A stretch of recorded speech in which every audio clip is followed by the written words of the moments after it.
Y cambiamos de asunto. El presidente de Francia, Emmanuel Macron, hace frente a su crisis.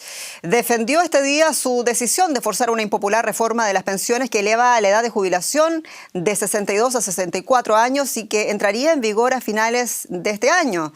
Macron dijo en una entrevista televisiva que no se arrepiente de haber aprobado la ley de pensiones la semana pasada sin someterla a votación de los diputados, pero añadió que espera mejorar las relaciones con los sindicatos e implicarlos en futuras reformas.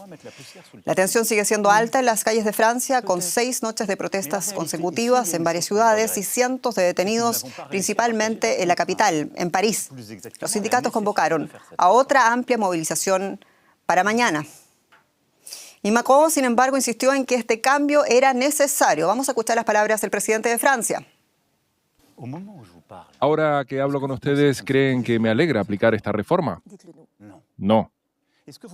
¿Piensan que podría hacer como muchos de mis antecesores y barrer el problema bajo la alfombra? Sí, tal vez. Lo que sí lamento es no haber podido informar antes de la necesidad de llevarla a cabo. No tenemos cientos de alternativas para que el sistema de pensiones esté equilibrado. Ya no lo está. Y cuanto más esperemos, más empeorará. Esta reforma es necesaria. Hubiera preferido no hacerla, pero también hay que tener sentido de responsabilidad.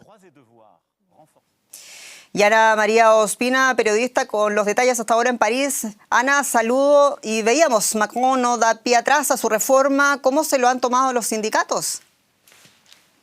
Cordial saludo, se lo han tomado muy mal. Consideran que el presidente Macron tiene un desprecio absoluto de la gente que está manifestando en las calles de Francia. Desde que la reforma fue aprobada por decreto hace una semana, se cuentan más de 1.500 manifestaciones espontáneas y consideran que las palabras de Emmanuel Macron no sirven para calmarlas. Por el contrario, lo que está haciendo es impulsar hacia un problema social más grande, casi que al nivel de los chalecos amarillos que vimos hace algunos años, y esto sería un poco grave para continuar legislando. Es lo que piensan los sindicatos, es la información que ellos nos dan y que no pararán hasta que esta reforma finalmente sea retirada. Y el presidente dijo muchas cosas, entre ellas dijo estar dispuesto a asumir los costos de la impopularidad de esta reforma. Y aquí la pregunta: ¿cuán grande podría ser la factura política para el presidente de Francia?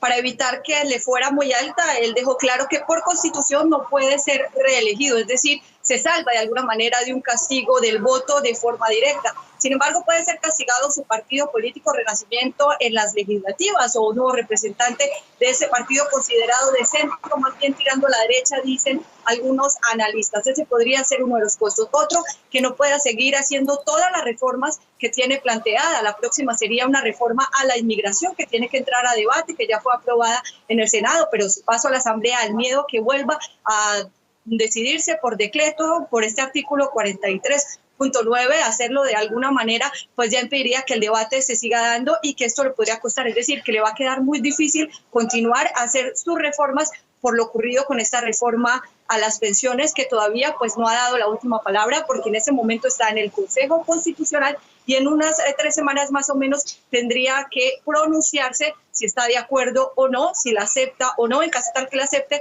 el presidente Macron tendrá hasta finales de año para promulgarla. Y hablemos de las exigencias de los manifestantes, que van mucho más allá de los 2 años extras de jubilación que exigen en este punto del conflicto.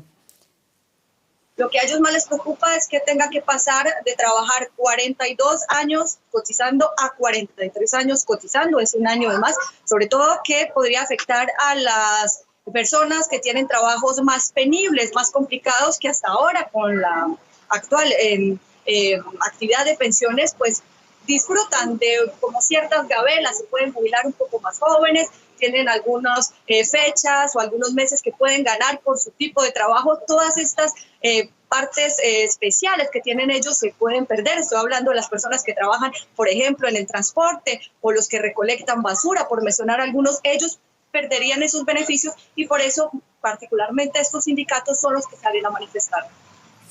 Ana María Ospina, muchas gracias por estas informaciones allá en París. Un abrazo.